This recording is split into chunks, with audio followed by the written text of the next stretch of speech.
da bióloga Melissa dos Santos, né? Representante da comissão organizadora que inclui, né, LAFIC, o Laboratório de Ficologia da Universidade Federal de Santa Catarina, UFSC, e o PPG-FAP, né?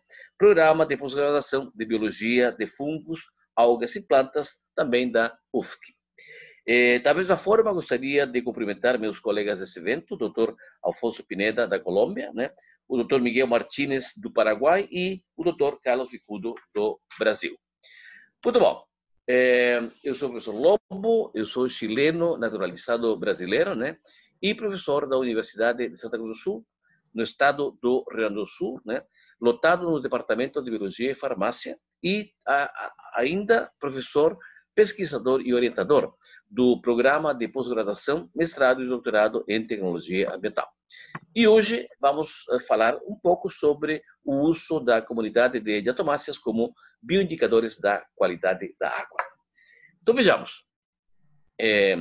Da importância do grupo, evidentemente, que além do fato de serem utilizadas em grande escala como bioindicadores, né, elas pertencem ou fazem parte das cadeias alimentares, ciclos biogeoquímicos, e é o grupo com maior riqueza de espécies em rios. De fato, né, segundo dados do Dr. David Williams, né, se estima que as diatomáceas, né, apresentam uma riqueza de espécies o dobro, né, inclusive que o segundo grupo das clorófitas, né, e ele, de fato, no seu resumo, uma de suas grandes obras, conclui que as diatomáceas correspondem a um dos maiores, se não o maior grupo de organismos fotossintéticos criptogâmicos em termos de biodiversidade, em termos de riqueza de espécies.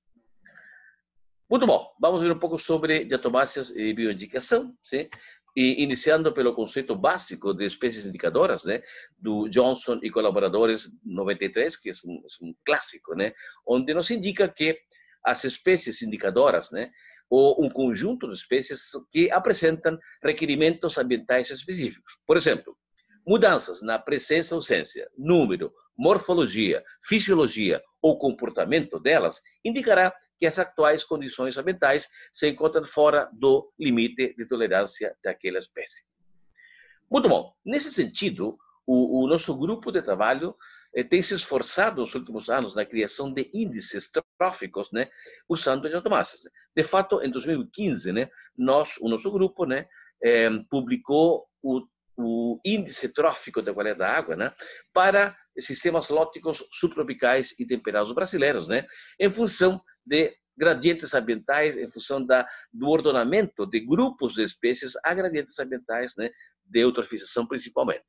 Pois bem, inclusive nós temos em 2016, né, o professor Orlando Necchi, ele foi o editor do livro sobre algas de rio, e a nossa equipe, né, publicou um capítulo, o capítulo 11, né, que faz uma análise bastante abrangente, né, sobre diatomáceas como bioindicadores em rios, né, e para quem está começando nessa área, eu recomendo ler o capítulo porque se faz uma exaustiva revisão dos continentes sobre o uso das algas para este propósito.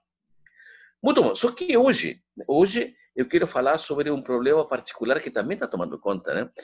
Além da questão da eutrofização, é a questão da avaliação da qualidade da água, né? Usando com base em metais pesados e pesticidas. Então vamos lá discutir um pouco sobre esse assunto. Temos o trabalho de Blanco e Beccares, em 2010, nos quais os autores realizam uma pesquisa em 188 locais na bacia do Rio Douro, na Espanha, né? E concluíram que os índices de diatomáceas aplicados mostraram fortes correlações com elementos potencialmente tóxicos como metais pesados, sendo especialmente sensíveis à concentração de óleos, graxas e tricloroetanos.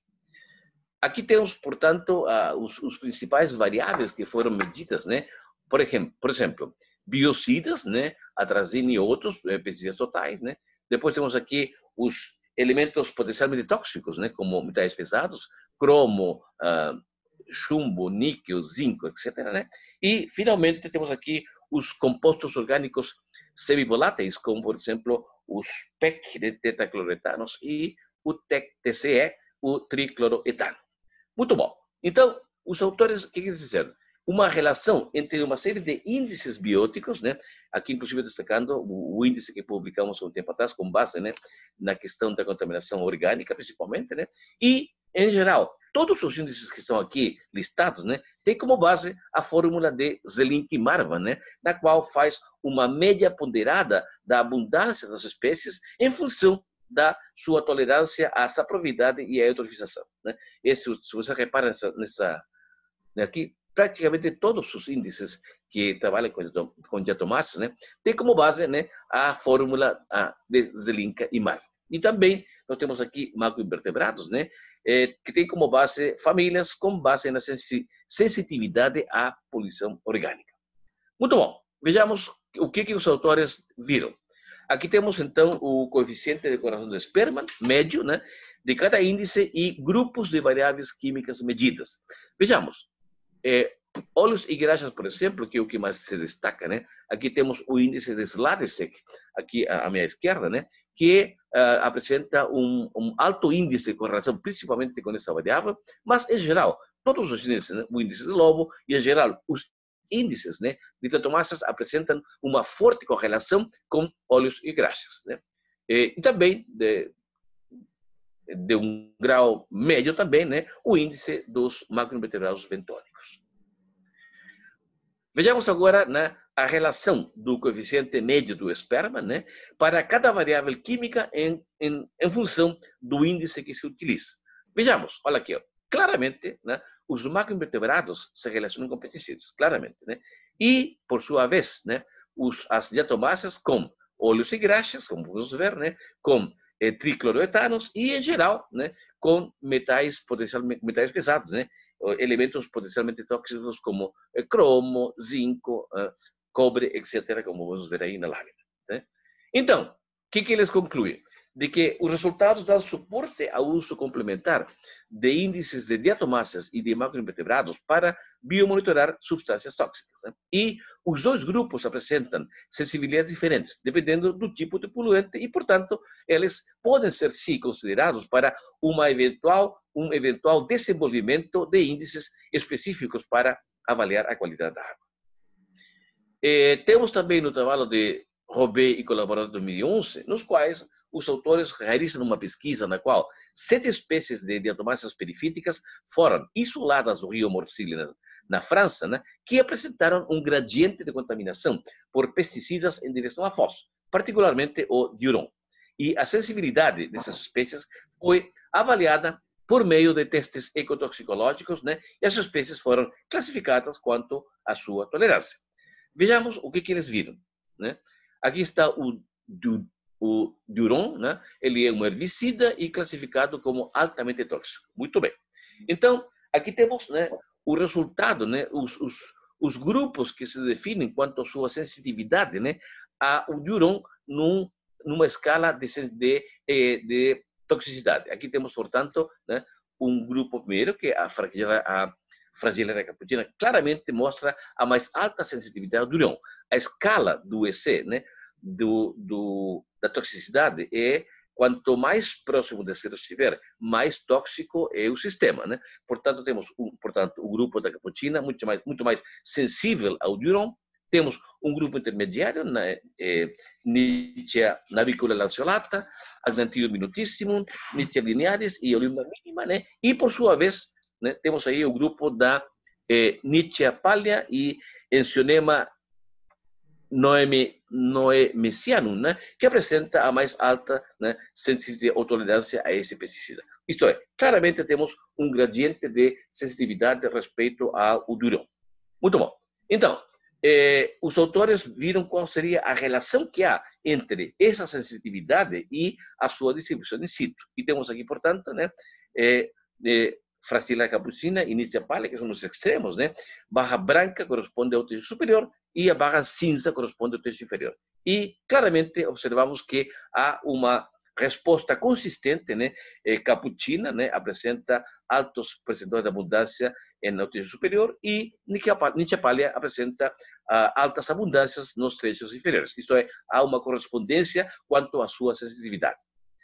Entretanto, miren aqui que interessante, né? Entretanto, as espécies intermediárias, né, como a minutíssimo, lanceolata, mínima, né, e lineares, né, elas apresentaram abundâncias ou baixas ou altas, na dependência se estamos no limite superior ou inferior. Isto é, não há uma correspondência entre essas tolerâncias intermediárias, né, e a sua relação enquanto à abundância que apresentaram. Portanto, isso indica que o diuron não foi provavelmente o principal fator que determinou a distribuição das cetomáceas ao longo do gradiente. O que os autores concluem? Concluem de que, muito provavelmente, o efeito trófico no nitrogênio, e principalmente o fósforo, pode dominar sobre o efeito dos pesticidas. E se nós repararmos aqui no fósforo que foi medido, olha aqui, sim? Coloque atenção, principalmente no trecho inferior do 2008, né, de 0,29 miligramas por litro. Esse valor é um valor extremamente alto, né? Inclusive, se nós pensarmos na classificação 357 do CONAMA, 2005, né, nós vemos de que águas, né, que de classe 4, que é a classe de pior qualidade, né, e que se usa apenas para fins de navegação e harmonia paisagística, isso são pontos críticos, né, o valor máximo permitido é 0,15. Então, vemos que realmente, né, o fósforo aqui apresenta uma importância bastante elevada quanto à distribuição dessas diatomáceas ao longo do gradiente. Mas, de qualquer forma, os autores concluem de que as diatomáceas mostraram seu potencial para indicar contaminação de água por pesticidas, de tal forma que índices tóxicos poderiam, sim, ser desenvolvidos em complemento aos índices tróficos existentes. Por último, vamos ver o trabalho de Falasco e colaboradores de 2009. Eles fizeram uma revisão da relação entre formas teratológicas em diatomáceas e alterações ambientais, incluindo 222 artigos que foram publicados a partir de 90 até 2008. Os autores concluíram de que 124 taxos pertencentes, né, a 63 gêneros são capazes de mostrar alterações morfológicas quando submetidos a estresses ambientais, tanto físicos como químicos. Então, vejamos aqui. Isto. Ok. Aqui nós temos, então, uma relação entre as espécies, né, as formas teratológicas, as causas, as prováveis causas dessas formas e as referências das quais essas informações foram obtidas. O que vemos em forma geral? Observa aqui, né? Em forma geral, uma das principais formas teratológicas é a alteração, né, do contorno irregular das válvulas. Isso é bem típico, né? Uma segunda seria quando as válvulas apresentam sistemas de RAF, né, alterados, anormais, né? E uma terceira também importante é quando apresentam um padrão de estrias anormal, um padrão de estrias alterado. Bom, e das causas que podemos observar do lado, veja você, temos aqui solventes orgânicos cancerígenos, como o fluoranteno, né? Temos aqui pesticidas, contaminação por cádmio, por zinco, e ainda temos aqui o crowding, né? O apinhamento, né? A superlotação, que também se estima como uma causa de estas alterações. Aqui na figura 1, nós temos uma série de fotografias que mostram claramente, né, formas anormais, né, provavelmente devido à contaminação por metais pesados. Veja aqui o caso da Fragillaria capuchina, né, a letra C, né, claramente há um contorno irregular da célula, há ainda, né, um padrão totalmente irregular de estrias, né, e isso aqui fica muito mais evidente aqui embaixo com a Gonfonês eriense, que é a número F, né, do lado, que mostra um padrão completamente irregular do padrão de estrias na válvula. Sim? Então, os autores propuseram 6 espécies como bons indicadores para contaminação por metais pesados e uma espécie por compostos tóxicos. Ainda, sim, formas teratológicas, portanto, podem ser, sim, um indicador válido da saúde do ecossistema, assumindo que a sua frequência e gravidade está relacionada com a magnitude do estresse. Outro trabalho que decide colaboradores de 2009, onde mostra fotografias de formas teratológicas em Fragillaria capuchina, claramente, né, há um padrão completamente irregular das estrias e principalmente, né, o contorno irregular da válvula, né, e estas formas teratológicas foram, sim, associadas à contaminação por metais pesados, principalmente chumbo, zinco e cádmio. Bom, das três exemplos que eu trouxe, né, para vocês e para nós discutirmos, né, o que fica claro é que, primeiro, de forma geral, os resultados demonstraram que os métodos baseados na comunidade de macroinvertebrados respondem de forma mais eficaz à ação de contaminação por pesticidas. Agora, enquanto que a segunda, né, a comunidade de diatomáceas mostrou uma correlação significativa com elementos potencialmente tóxicos, como metais pesados. Terceiro, todos os antibióticos, particularmente aqueles que estão baseados nas diatomáceas, né, mostrarão-se significativamente sensíveis, né, à concentração de óleos, graxas e tricloroetanos. E, por último, alterações ambientais, como, por exemplo, processos de eutrofização, como metais pesados, agrotóxicos e outros, podem se determinar mudanças estruturais nas células das diatomáceas, né, tais como contornos irregulares, sistemas de Gardner-Ramsay anormal e padrões de estações irregulares, isto é, formas teratológicas, como já vimos. Muito bem. Então, o que nós temos agora para o futuro, né? O que vamos esperar? Primeiro que na América Latina, né, em geral, e no Brasil em particular, apesar do esforço, é evidente a escassez de trabalhos sobre a comunidade de microalgas, né, aplicadas à bioindicação em sistemas zoológicos. Depois, de fato, o conhecimento, né, da flora que nós temos é parcial. Inclusive, muitas vazias geográficas, principalmente no interior, carecem de estudos recentes ou históricos, né? E é muito frequente que, quando se realiza um estudo florístico, né, haja um aporte importante de novas ocorrências, não somente para a região, mas para o país, inclusive a ciência, né? Há, portanto, sim, muito trabalho pendente a realizar sobre a flora de bacias hidrográficas, né? E é necessário aumentar o esforço, né, para definir melhor a autoecologia das espécies, a fim de otimizar a sua utilização como bioindicadores. Vejamos. Consequentemente, é fundamental incentivar a formação e a atualização de novas gerações de pesquisadores, especialmente em taxonomia, nos diferentes centros de excelência de nossos países.